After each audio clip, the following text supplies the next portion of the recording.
하늘의 소망을 주신 하나님께 감사하며 이 글을 올립니다. 이상세 장로. 우리 집안은 단명할 집안인지 선대 8형제 자매 중 환갑을 치르신 분은 둘째 숙모 단 한 명뿐이었습니다.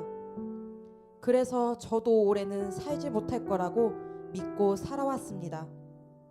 그러기에 56살에 정년퇴직을 하면서 무사히 일을 마치고 지금까지 살아있음을 감사하는 뜻에서 최 권사와 함께 시신기증을 하게 되었고, 그때 웃으면서 칠순잔치를 치를 때까지만 살았으면 참 좋겠다고 소망을 나누어 보기도 했습니다. 그런데 60이 다 되어서 우연히 건강검진 중 위암 판정을 받고 수술해야 하는 처지가 되었습니다. 지금은 그렇지 않지만 그때 당시에는 위암 환자가 5년 생존이면 성공적이라고 의학계에서는 정평이 나 있었습니다.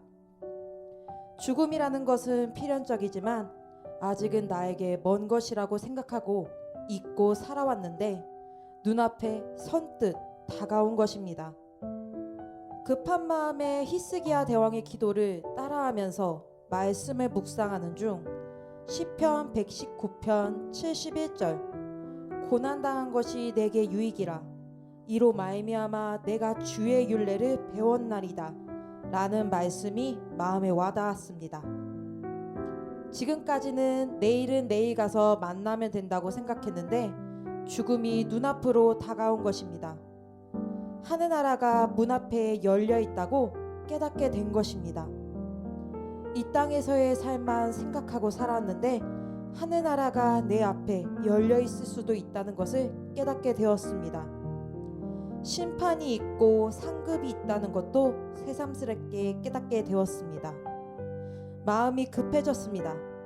더 늦기 전에 한 사람이라도 전도하며 상급을 쌓아야 된다는 생각에 서두르게 되었습니다.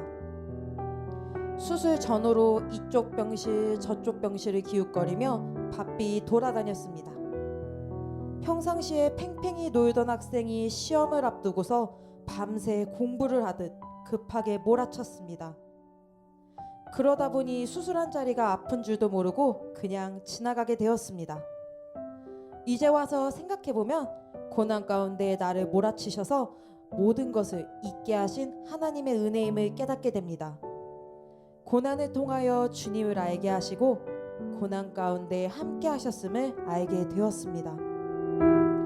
이제 7수는 지나 8수는 넘기고 내일 모레면 9순을 바라보는 나이가 되었습니다. 이만하면 장수의 은혜를 주신 것으로 감사하지 않을 수가 없습니다. 그런데 몇 해 전에 죽음의 공포를 느끼고 고통에 빠진 적이 있었습니다.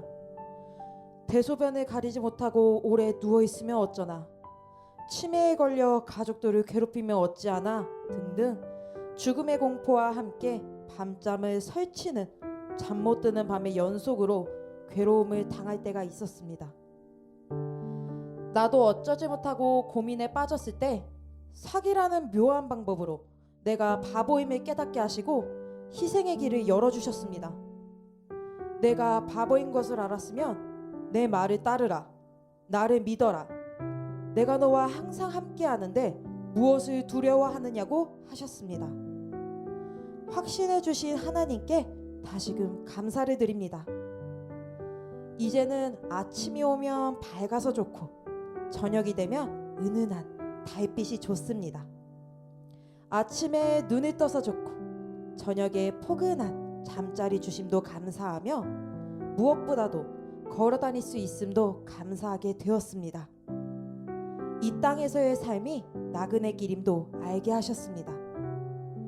천국 고향을 그리며 이제는 나그네 길을 즐겁게 걸으려고 합니다. 항상 감사하는 마음으로 기쁘게 나그네의 길을 걸으려고 합니다. 그래서 가족들에게 부탁합니다. 내가 죽으면 슬퍼하지도 말고 장례식도 하지 말고 목사님 모시고 천국 환송 예배만 드려달라고 다시금 하늘의 소망을 주신 하나님께 감사드립니다. 이상세 은퇴장로 올림.